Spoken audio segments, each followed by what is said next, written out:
ನಮಸ್ಕಾರ boss. March ಸಿನಿಮಾದ ಮೊದಲ ಹಾಡು ಬಿಡುಗಡೆ ಆಗ್ತಾ ಇದ್ದು, ಮಾರ್ಚ್ ಸಿನಿಮಾಗೆ ನೀವು ಸಾಂಗಿನ ಸ್ಟೆಪ್ಸ್ಗಳನ್ನು ಹಾಕಿ ಸೋಷಿಯಲ್ ಮೀಡಿಯಾದಲ್ಲಿ ವೈರಲ್ ಮಾಡಬೇಕಂತ. ಇದನ್ನು ನಾನು ಹೇಳ್ತಾ ಇಲ್ಲ ಬಾಸ್, ಮಾರ್ಚ್ ಸಿನಿಮಾದ ಟೀಮ್ ಕಡೆಯಿಂದಾನೆ ಅಫಿಷಿಯಲ್ ಆಗಿ ಹೇಳಿದ್ದಾರೆ. ಮಾರ್ಚ್ ಸಿನಿಮಾದ ಹಾಡು ಸಂಜೆ 6 ಗಂಟೆಗೆ ಸರಿಗಮಪ ಕನ್ನಡ ಯೂಟ್ಯೂಬ್ ಚಾನಲಲ್ಲಿ ಬರ್ತಾ ಇದೆ.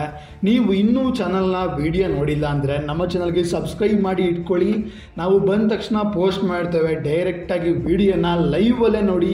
ಹಾಗೆ ಈ ಒಂದು ಸಾಂಗು ಬಂದ ತಕ್ಷಣ ನೀವು ಲೈಕ್ ಮಾಡಬೇಕಾಗತ್ತೆ, ಕಮೆಂಟ್ಸ್ ಮಾಡಬೇಕಾಗತ್ತೆ, ನಿಮ್ಮ ಸೋಷಿಯಲ್ ಮೀಡಿಯಾಗಳಲ್ಲಿ ಲಿಂಕನ್ನು ಶೇರ್ ಮಾಡಬೇಕಾಗತ್ತೆ. ಇದನ್ನು ದಯವಿಟ್ಟು ಮಾಡಿ. ಹಾಗೆ ಈ ಒಂದು ವಿಡಿಯೋನ ಎಲ್ಲ ಕಡೆಗೂ ಶೇರ್ ಮಾಡಿ. ಸಾಂಗ್ ಬಂದ ಮೇಲೆ ನಾವು ನಮ್ಮ ಚಾನಲ್ನಲ್ಲೇ ಅದರ ಲೈವ್ ಕೌಂಟನ್ನು ಕೂಡ ಪ್ಲೇ ಮಾಡ್ತೇವೆ. ಅದಕ್ಕೆ ನಿಮ್ಮ ಸಪೋರ್ಟ್ ಬೇಕೇ ಬೇಕು. ಲೈವ್ ಕೌಂಟಲ್ಲಿ ಎಷ್ಟು ಮಿಲಿಯನ್ ವೀಕ್ಷಣೆ ಆಗುತ್ತೆ ಅನ್ನೋದನ್ನು ನೋಡೋಣ. ಹಾಗೆ ಇದರ ಬಗ್ಗೆ ತುಂಬ ಕ್ಲಾರಿಫಿಕೇಷನ್ ಕೂಡ ಬೇಕಾಗಿದೆ. ಯಾಕಂದರೆ ಮಾರ್ಚ್ ಸಿನಿಮಾ ಲೈವ್ ವ್ಯೂಸನ್ನು ನೀವು ಲೈವಲ್ಲಿ ನೋಡಿದ್ರೆ ಮಜಾ ಇರುತ್ತೆ.